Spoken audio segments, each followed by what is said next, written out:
studios in New York City, this is Charlie Rose.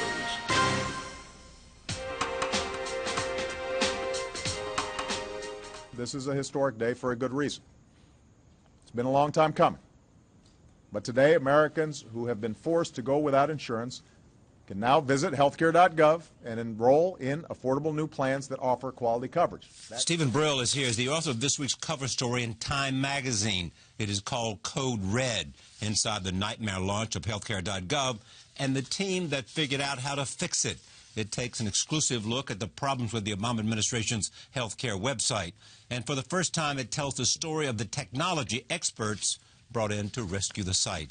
That team included Silicon Valley consultants, Google engineers, and even the whiz kids behind Obama's own re-election campaign. In the space of weeks, they turned around healthcare.gov. And in the process, they arguably saved the president's legacy. I am pleased to have Steven Brill back at this table. Welcome. Hey, Charlie. Let me begin with this question. How did you come to this story? You'd already written a cover story about healthcare. I think the longest cover story in the history of Time magazine, if I remember. There are people still trying to make their way through it. Yeah. I thought it was pretty clear. And then comes this story, right. Cover story, Time magazine. Tell me what brought you to the story and what were you in pursuit of? Well, what I decided to do over the summer, I went back to Time and I said, listen, the government's about to launch the most complicated, ambitious new program, arguably since Medicare or Social Security. What about an inside story of how they're doing it? Before launch. Before launch. So I started in July and August, and here's what happened. The first round of interviews I did in Washington were with people at the Department of Health and Human Services, at CMS, which is the Medicare agency that was supposed to be in charge of the website, and with people at the White House. And almost as a conversation starter with each of these interviews, maybe a dozen of them, I'd say, well, who's in charge of this thing? And I really didn't listen very carefully to the answer. Then I got back on the train. I'm going back to New York, and I'm reading my notes, and I had gotten 12 different answers for who was in charge. And I got home that night, and I said to my wife, I said, I think this thing is in big trouble. Man, if you'd asked the president, would he have known who was in charge? He would have said he was in charge. If you'd asked Sebelius who was in charge, what would she have said? She was in charge. Right. And the head of CMS was in charge. And the head of communications and marketing sort of at the White House, they said they were in charge. And there was really nobody in charge. But I kept on the story. But then, of course, on October 1st, I realized I had a very different story, which was by then, by the first week in October, every media, outlet in the world was writing stories about how the launch had failed, which it had. And then I decided, well, I'm going to do a story about how or if they're able to fix it. And that's what this story is, how they fixed it. And the most interesting thing was, in those first 2 weeks, the president, on October 17th, directed his top people to bring in experts and decide the first thing, which was, should we scrap it? That's how the question was raised, do we start over? That was the lead question. It wasn't just that was the first question. They had so little information. The thing was failing so miserably. And as the article points out, all different ways it was failing. The first thing was, is there any way we can save this thing? Yeah. Okay, define how bad it was, how miserably it was failing. There's a scene where the chief of staff, Dennis McDonough, leaves the White House and goes to Baltimore, which is where CMS is. And it's like a visit to the war zone. What is CMS? The Center for Medicare and Medicaid Services. And he goes there and he tries to pry out of this staff what's going on. And the only thing he's able to figure out, the only piece of data, is that they say that maybe 3 out of every 10 people who log on can even get onto the site. Once they get on, there are all these bugs that are kicking them off. The first day, October 1st, they enrolled 8 people, which was a miracle that the 8 people even got through. So he comes back and tells the president, this looks pretty bad. And the president says, well, we have to decide whether we're going to scrap it or not. So other than that, they had no information. Ballsy decision if they decide to scrap it. An acknowledgement of failure. A pretty disastrous decision. They didn't even have something called a dashboard, which is the set of controls that you have if you're running a website how much traffic do you have at the moment, who's on what pages, which pages are failing, how are things going, how many products are you selling. Everybody has a dashboard. They didn't even have a dashboard. They couldn't give them any of that information. All right, so they then say we need help. Right. And where do they go find the help? A lot of different places, but basically the same community. But one of the places they start is with the alums of the Obama campaign, the whiz kids who had, by all accounts, re-engineered election day politics by so finely sifting data and targeting voters and figuring out what they were doing that they completely overwhelmed the Republicans on that side. So there were a group of people who had formed a company in Chicago who had worked in the Obama campaign, in which the lead and only investor is Eric Schmidt, the chairman of Google. And so the White House reaches out to them. Now, ironically, the White House had reached out to them during the summer, but to do something very different, to use the data to target and market people to get them to enroll. The principal tension, the principal fear that the White House had, and that the press had actually, was when they launched on October 1st, would anybody come to the website? No one was really talking about, well, if they came, what's going to happen to them? So now they had to go to the other side of the house of this company and find the technologists who actually had built all the data systems that they had. And they parachuted into Washington. They thought they were going to stay for 2 or 3 days and make an assessment. And in most cases, they stayed till December. And worked through Thanksgiving Day. Yeah, worked through Thanksgiving Day. What they said was actually pretty interesting. That their first reaction was that this stuff has so many obvious mistakes in it that there is so much low-hanging fruit that they can fix quickly that they think they can fix it. For example, this kind of software wasn't talking to that kind of software. You can build a bridge. Yeah. There were all these things that they saw they could do, and the people who were doing it were the people who had worked at Google, at Twitter, at eBay, who had run into problems as those companies had grown, and knew how to fix these things. Who should have been fired? Who should have been fired? Yeah. Well, the person responsible is the President of the United States, but this is one of many things he does, albeit a really important one. I think you have to ask yourself what the Chief of Staff was doing other than just having people tell him everything's okay. If it's this was Dennis McDonough. Right. If it's who seems like a very nice guy, has a very good reputation for competence and all that, but the simple fact is, easy for you and I to say in retrospect, but the simple fact is, if something is so important, why wouldn't he take the President's advice? The President, according to McDonough, every planning meeting he had before the launch, he would say to the White House staff, this is all great, but none of it matters if the technology doesn't work. So that's a good instinct he had. Yes, indeed. But that's as far as he went. And none of the people in those meetings had any idea whether the technology worked. And the people who knew whether, was there somebody, and there were lots of people, who said, we got a huge problem here.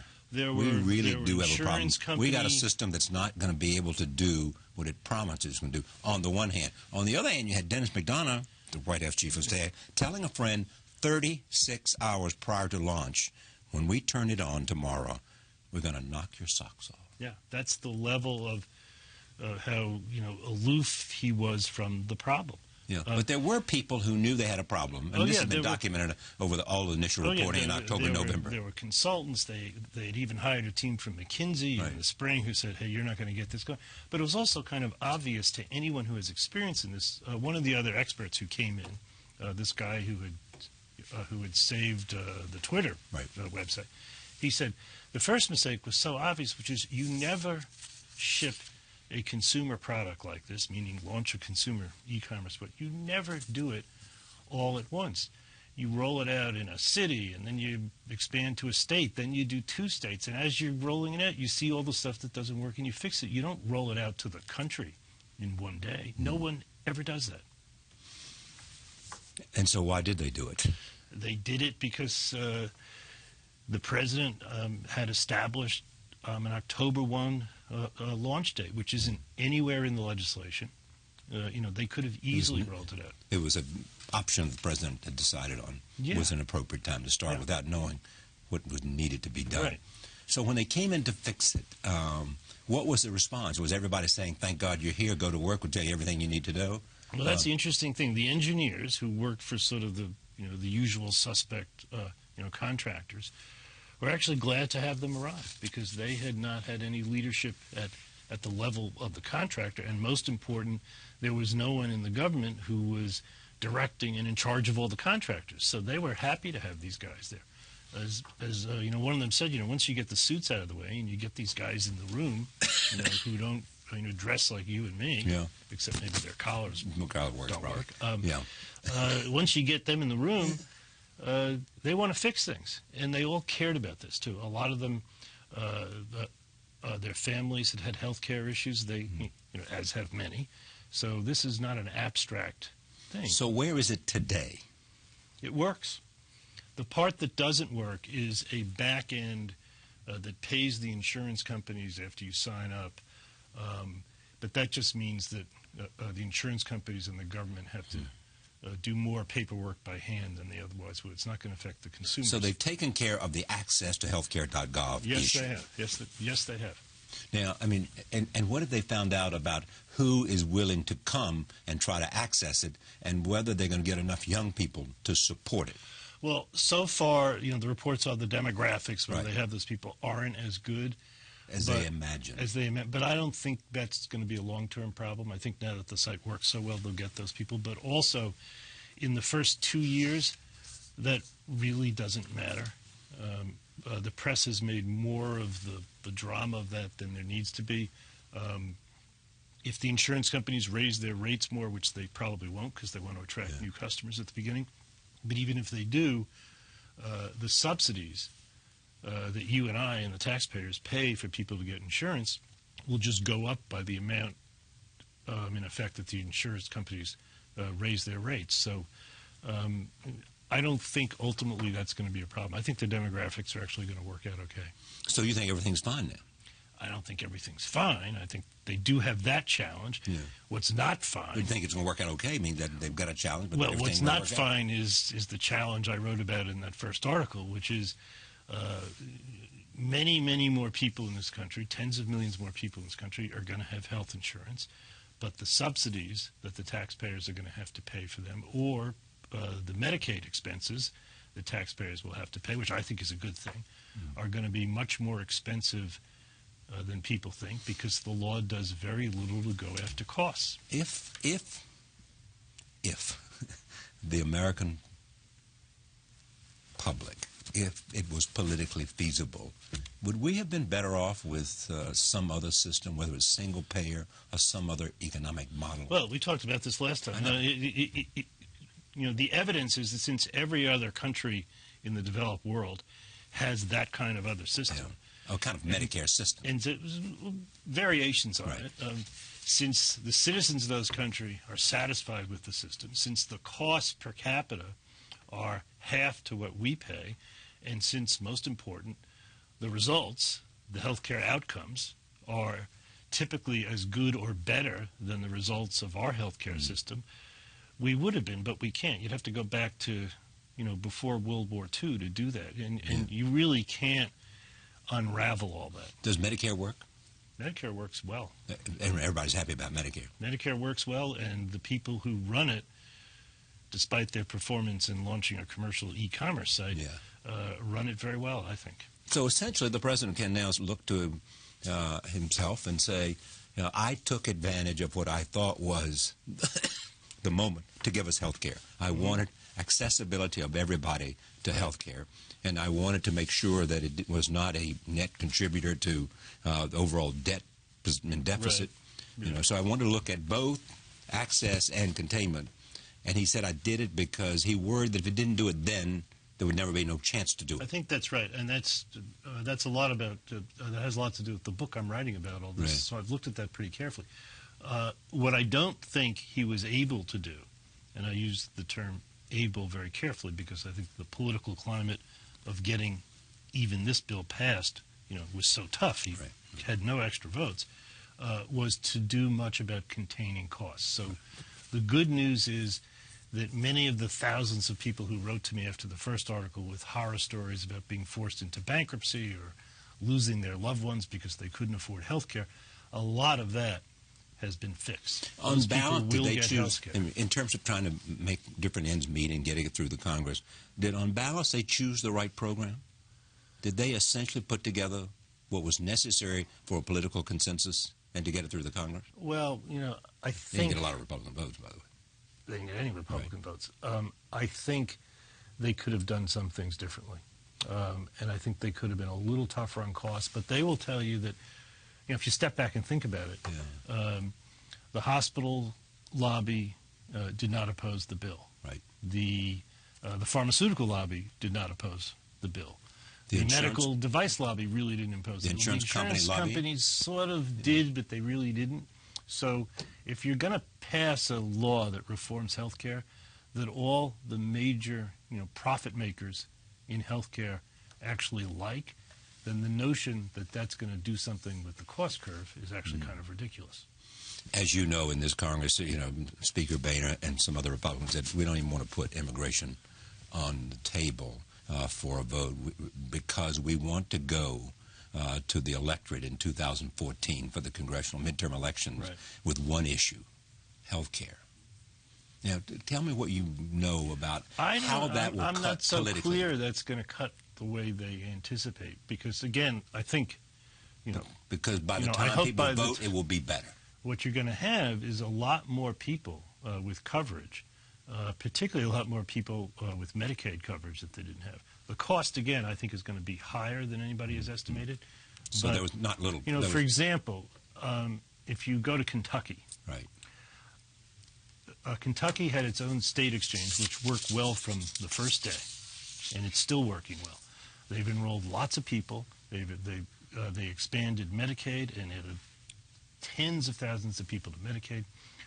I tell you, if Mitch McConnell runs only against Obamacare in November, I'm just not sure how well that's going to work in that state. I mean, I've talked to people who are rock-ribbed Republicans all over that state, and they love this program. Yeah. Well, the Obama people, it seems to me, are betting on the fact that by Election Day, it'll work a lot better, and more people have used it, and there'll be a better word of mouth about it. Yeah, I mean, that's what they're counting on. They could have improved the odds on that bet if they had figured out how to do it on October 1st instead of December 1st. And did you, in this intensive investigation, come to conclusions about the way this administration manages programs and manages hard choices that might say something about how they do other things? Well, you know, I like to do my journalism just by, you know, focusing on what I know and what I report. But what I know is the way they manage this program was almost as if they thought that, you know, actual governing, the sort of nuts and bolts of governing, you know, is for peons and, you know, and their policy people. I see. In other words, they thought they could create policy and it would just simply work because somebody else would make it work. Someone else will make it work. And you know, you and I know that the hard things in life sometimes are the things that involve making it work, not just having great thoughts. Great to have you here. Thank you. Great to be here. Steven Brill, the cover story Time Magazine, about what happened to healthcare.gov and how they fixed it. And the jury may still be out in terms of how it works overall, but clearly the administration went out and found some people that made it better. Back in a moment. Stay with us. I have two Renaissance paintings. They both come from Christie's. So one is the picture that is early 16th century and out of Antwerp, and the other one is School of Fontainebleau.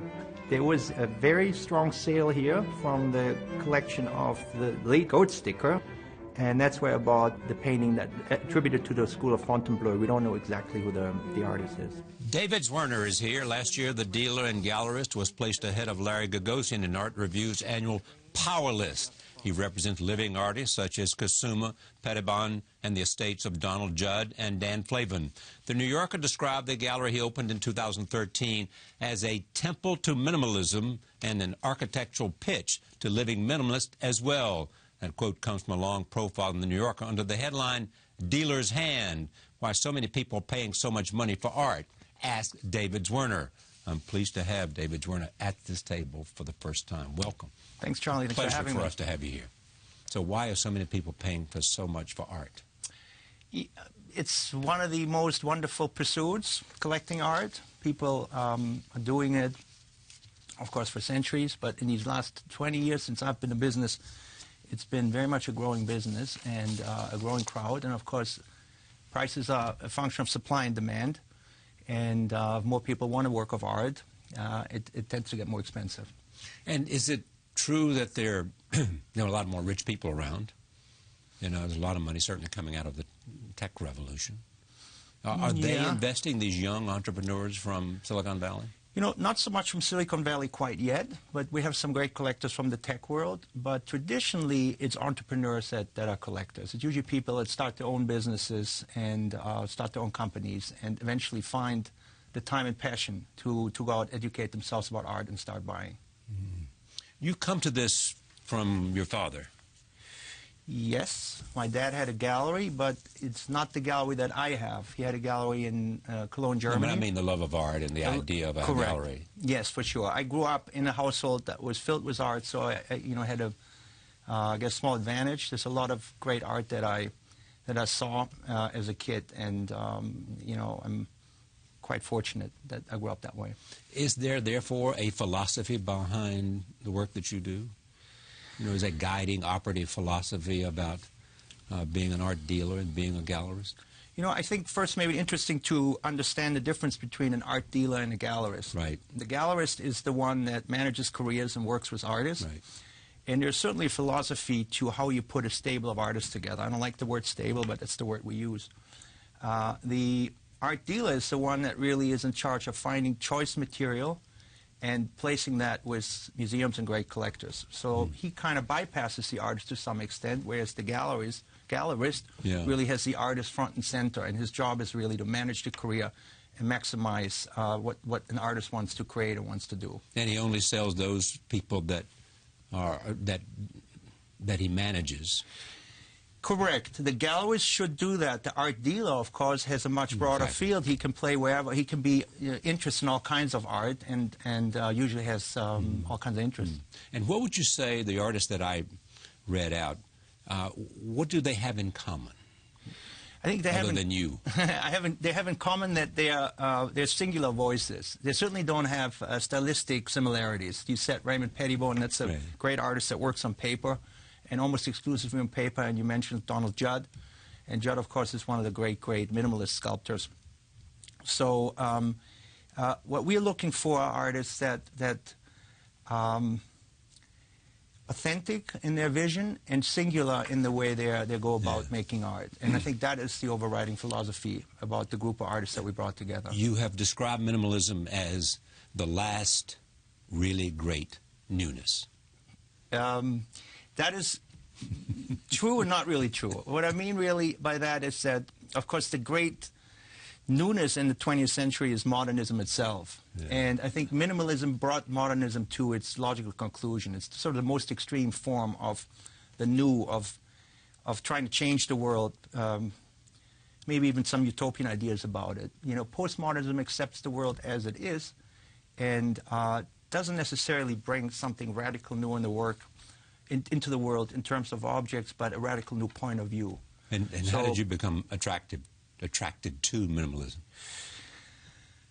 I think anybody that's in my field is attracted to minimalism. The intellectual rigor of bringing a work to its logical consequence, to really taking everything out that is unnecessary and trying to find a pure, perfect, ideal form is very appealing. And of course, the other wonderful thing about the minimalist is that they were the first that really incorporated architecture. So they realized it's not just a work of art, it's a work of art in a piece of architecture. And that dialogue is very, very interesting to me. This is what you also said, and the New Yorker magazine was a real guide for preparing this. There were true Johns, true modernists. This is you. I found it strange that Judd and Flavin were selling for a fraction of Lichtenstein and Worrell. In absolute terms, I can't imagine a museum director saying, I don't need a Flavin or a Judd. I think any museum director would agree that Flavin and Judd are part of the canon. Yeah. And I think it is very much the role and the job of the museums of this world to tell the history of art. And you cannot do that at this stage without bringing minimalism into the equation. The price thing that I mentioned is really something quite different. Pop art and minimalism originated around the same time, early 60s. And they're both radical movements, and they both changed the way we look at art, and they changed art. Strangely enough, one is valued much, much higher than the other. I think in absolute terms of art historical value, that's not right. Not right because? Because they're equally important as breakthroughs. Oh, I see. Yeah, and I think that might rectify itself. So you think maybe not in my lifetime, but eventually. So minimalism is undervalued for you that's because what I think, it belongs at the same level of pop art. Exactly. The contribution is of equal importance. It's really a breakthrough in the visual arts. Mm-hmm. Do you like everything that you show? No, I should, but you know that's impossible to like everything that you show. And do you tell the artist? That's a very, very difficult thing to do, but it is our job to edit, and I've done it. I've certainly done things like I've gone to a studio. Going to a studio is a great, great experience. I've seen a body of work, and I might have suggested to the artist to postpone the show or wait a little bit, and that is. Editing, of course. However, one has to be very cautious. Sometimes you go into the studio, you see something radically new that you don't understand, and the not understanding might bring you into a negative reaction, whereas that's really a breakthrough body of work. So I've learned to tread lightly, and sometimes you show a body of work that you don't feel absolutely great about, and the audience passes judgment, and then both you and the artist learn. And how has your own taste or your own appreciation changed over the years?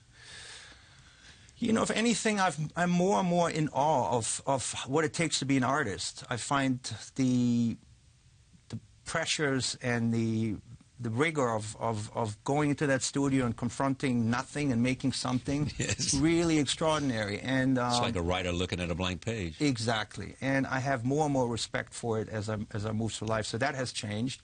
I guess with that comes I cut the artist more slack. Yes, I think right. I understand that's a hard was job. there ever a moment in your life when you wanted to paint? Absolutely not. That's a Never. great. I think that's actually quite treacherous if you think you could do what they're doing.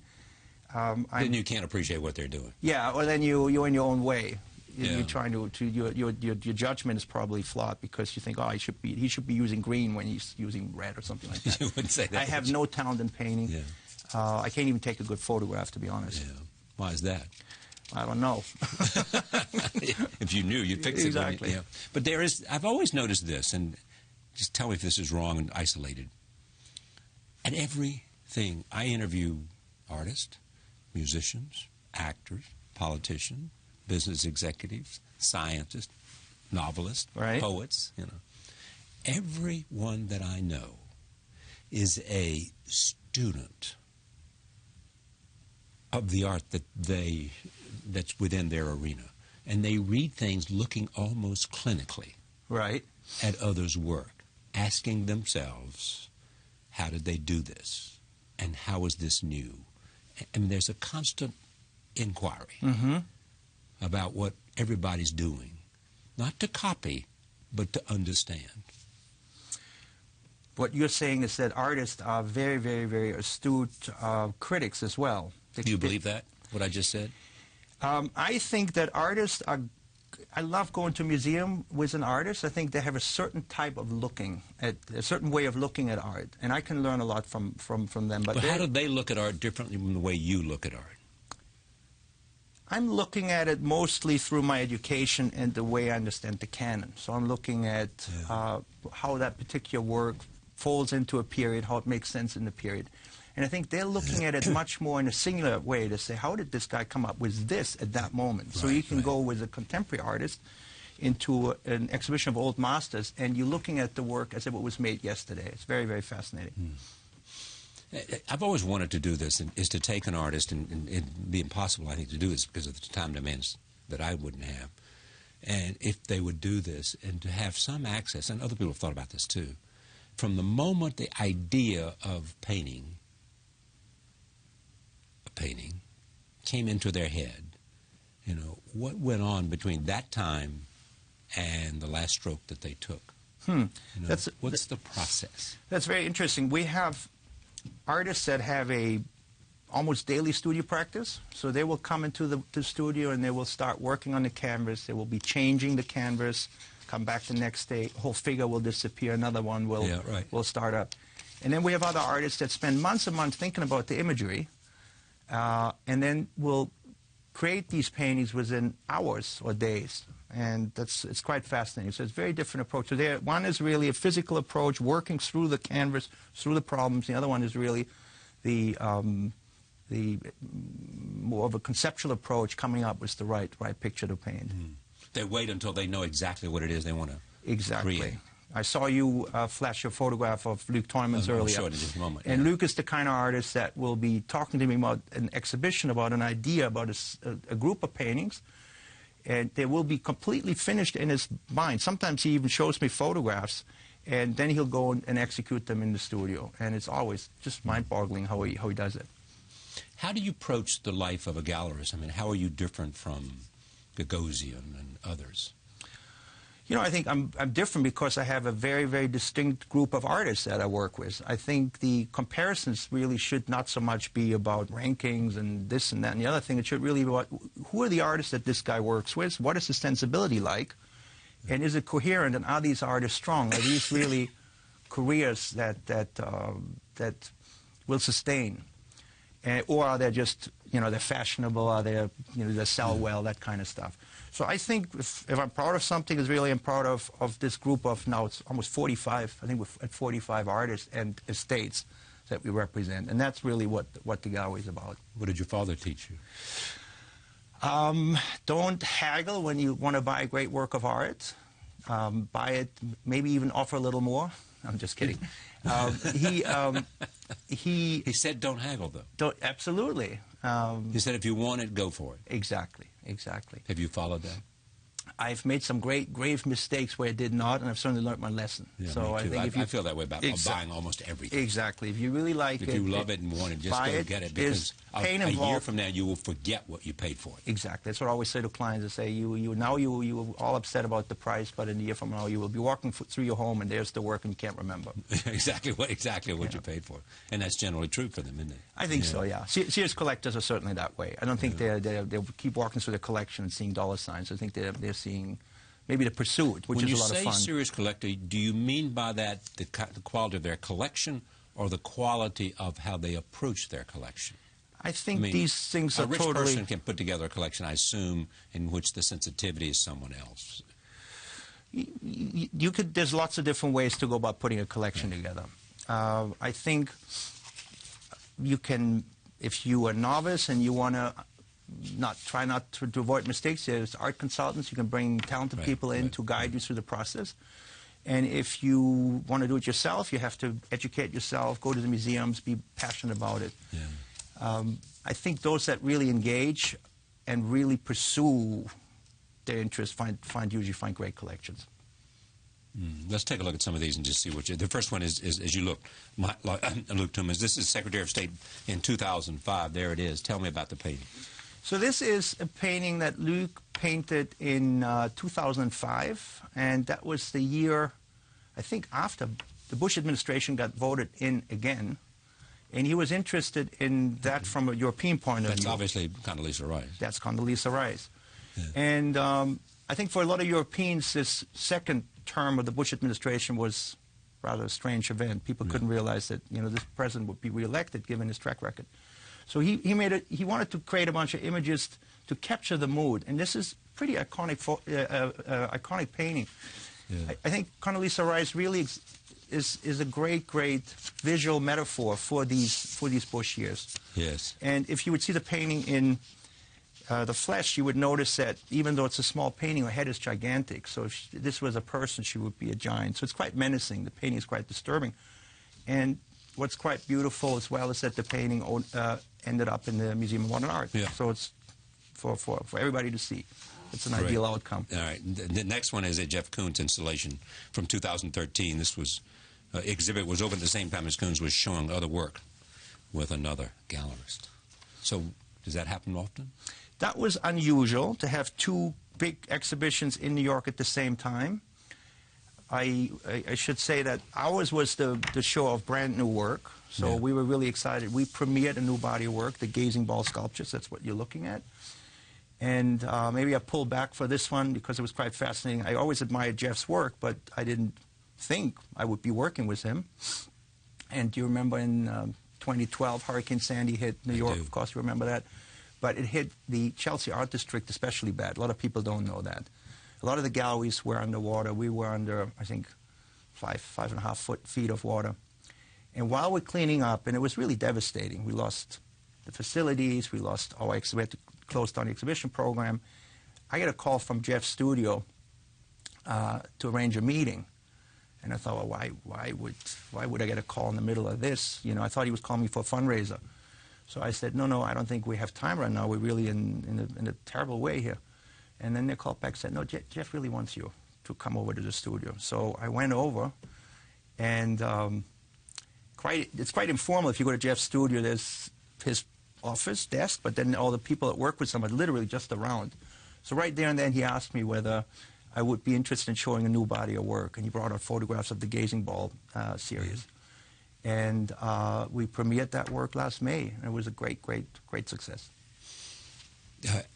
But was he showing at the same time somewhere else at Gagosian? He's had a long relationship with the Gagosian Gallery, and actually has a long relationship with another gallery in New York, the Sonnabend Gallery. Yeah. So why did he call you? I think he really wanted a fresh vehicle for this type of work, for this brand new body of work. And this work is really a synthesis of the work that he's done in the last 30 years throughout his career. Yeah. And I think he just wanted it to be in a place where there was no history. And it worked really, really well. What is the greatness of Jeff Koons? You know, I think Jeff is a catalyst of our culture. I think once you engage with this work, you really know where we are and what we are. You know, when we talked about minimalism and postmodernism, of course, Jeff Koons is really a postmodernist.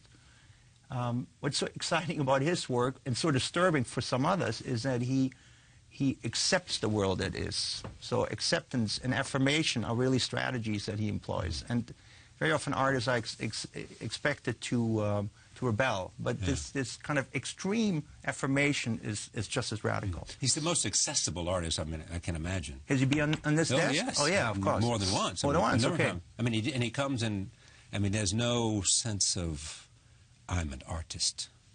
There's much a sense of, you know, let's have a conversation about whatever you want to talk about. Yeah, I mean, he is his art. There's really no daylight between his private life and his life as an artist. And what I love about him that he really stands behind the work. He really is with the work. So if you invite him to speak about it, he will come. He will defend it. He will. It's basically the persona and the way he frames the work is part of the work, and that's very fascinating. Is this a good time in the history in New York? Forget prices and all of that, but just the creation and the body of work that's out and across not just minimalism, but across the spectrum. I mean, is this a fertile period is the question I'm asking, or can you even say that? I think that's very difficult to say when you're in it. It feels as if artists have tremendous opportunities right now, and there's great freedom to produce. But in a strange way, the relatively radical influx of money into the art world makes it harder for careers to develop. Things are sped up, and that might be difficult, especially for a younger generation. Meaning that they get famous and rich before they fully fleshed out all of where their head is and where the talent is? Exactly. I think it takes a while to find your voice as an artist. Yeah, exactly. And you have false starts, and you might make a terrible show. You might have to make a terrible show to get to a good show. You have to work through an idea that's just a fixed idea.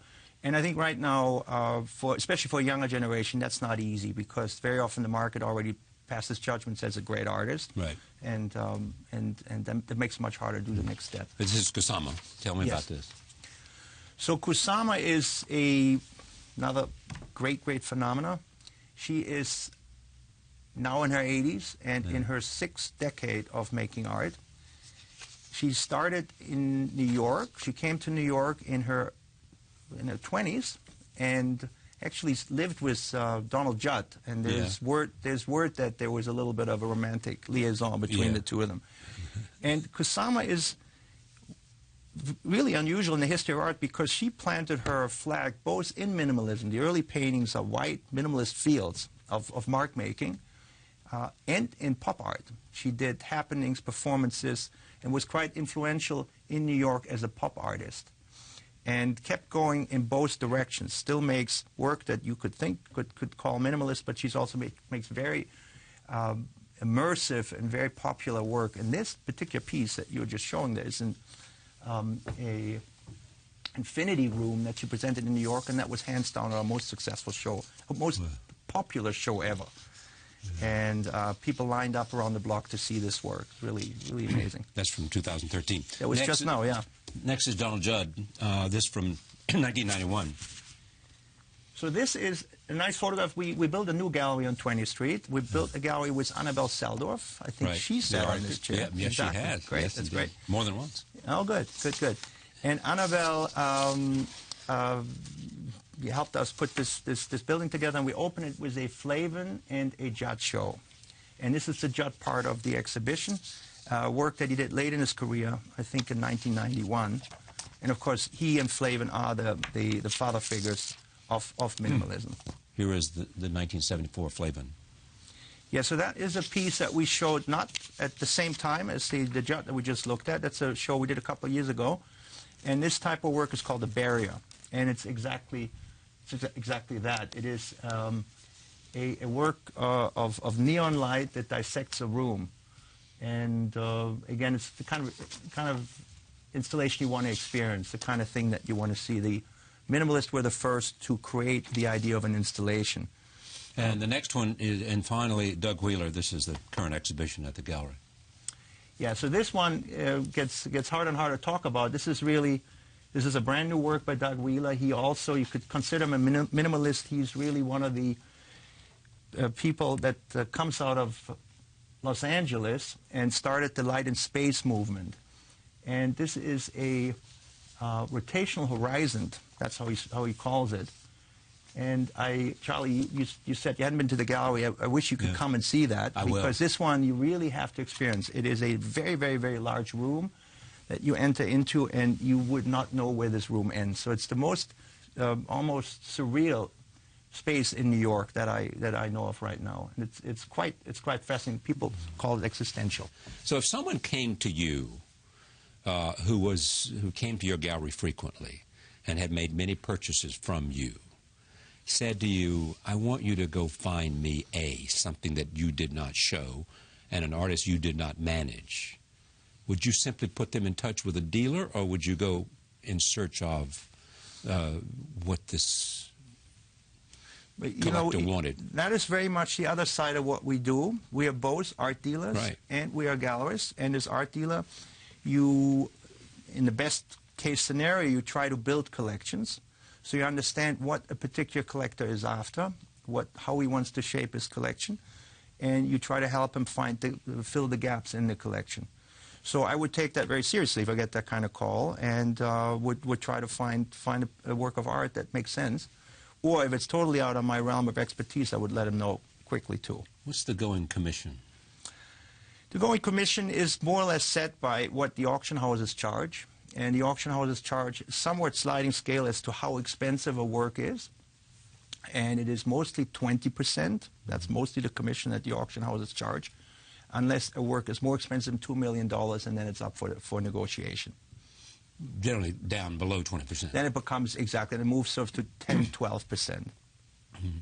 What's the greatest deal you ever pulled off?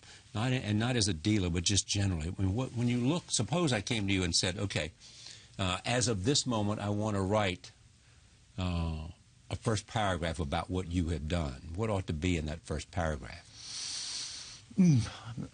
Difficult question. A few years ago, I was able to, together with a colleague of mine, buy a collection of artwork group of artwork that was in a museum for almost 40 years. Wow. It was called the Laus Collection. The collectors were called Laus.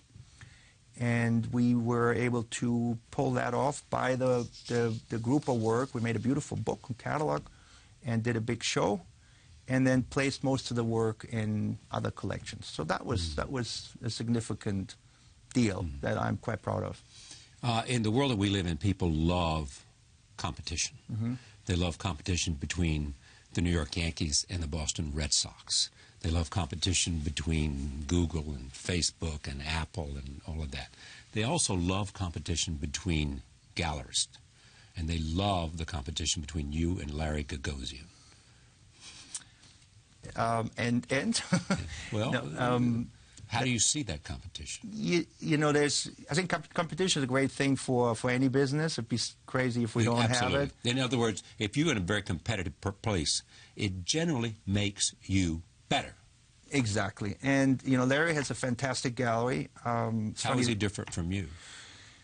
You know, again, back to what I said earlier, he has a different stable of artists. He has a different team of people that work with him. And they have a certain atmosphere, and that's the Gagosian atmosphere. And I've been working hard to create a atmosphere that... But how are those atmospheres different? I think we are really primarily artist-centric. I think the philosophy of our gallery is really to put the artist first. And I started as a gallerist. The first few things I did was travel around and get myself a group of artists together, like Luc Tuymans. That was somebody I met right at the very beginning. And I became an art dealer later. I realized that in order to be able to finance some of my taste escapades, because some of the artists that I brought in early on were not easy to sell. They would be working in large installations or on film and video. I also wanted to subsidize what I'm doing with the sales of works that we sell in the secondary market. And I think in Larry's case, it's a little bit of an inverse road. I think he started as an art dealer and found his passion as a gallerist. So I think we're a little different there. Someone has said, the profile of you in the New Yorker said that when you lost France West to Gagosian, something changed in you. That's the profile said that. Franz West is one of my all-time favorite artists, and what changed is that I was heartbroken. I mean, that was an artist that we worked with in the early 90s into the late 90s, and I really busted my chops to bring him to an international audience, and then he jumped ships, and that was tough. I definitely learned a valuable lesson, and it was one of those... was? That I realized that I had to grow my business to be competitive at different levels. So it was certainly a switch was thrown at that time. And then you began to show some of his artists, like Jeff Koons and Richard Serra and... You know, I think it would be wrong to say that the motivation that behind working with these artists is to do something that's, you know, against the Gagosian Gallery. Both shows, it was coincidental that the shows sort of overlapped. Yeah. In Richard's case, all we did, and it's very important to point that out, was a beautiful show of early material. And I know Richard had sat at this table. Yes, many times. Yeah. And Richard is one of the all-time great artists. There's no question about that. And I was always fascinated about those first 4 years, 5 years, where he developed his language.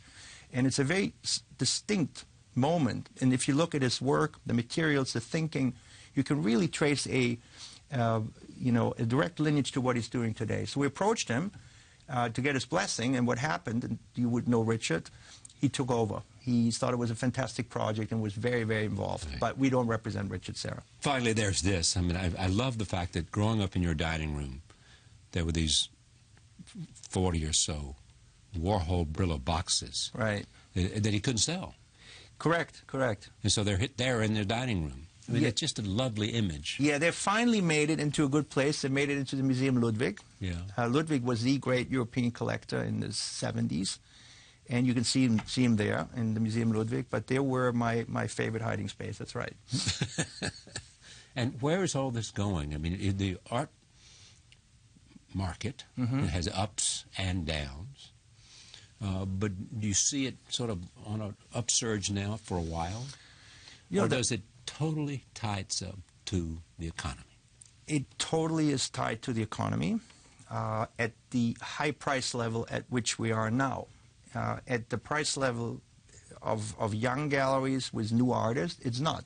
They're approachable, and they will always find buyers. But of course, we had price escalation in the 20 years since I've been in business, and it's been incredible to see how resilient the art market has been. It was in a serious slump when I started, 91, 92. Lots of galleries closed in New York. It was almost catastrophic. And it's been rising ever since. So we're in a kind of fascinating moment, a golden age of sorts of the art market. One of the things that has happened in the last 20 years is it's gotten much, much broader and bigger.